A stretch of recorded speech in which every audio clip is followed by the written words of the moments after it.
हनूमानञ्जनासूनुः वायुपुत्रो महाबलः रामेशः सल्गुणः सकः पिङ्गाक्षोमितविक्रमः उदधिक्रमणश्चैव सीतासन्देशहारकः लक्ष्मणप्राणदाता च दशग्रीवस्य दर्पः 12 नामानि कपीन्द्रस्य महात्मनः हनूमानञ्जनासूनुः वायुपुत्रो महाबलः रामेशः सल्गुणः सकः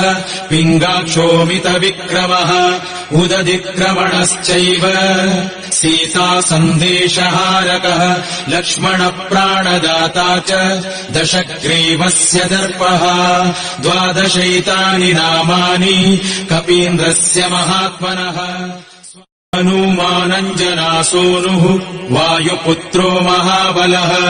रामेशः सल्गुणः सकः पिङ्गाक्षोमितविक्रमः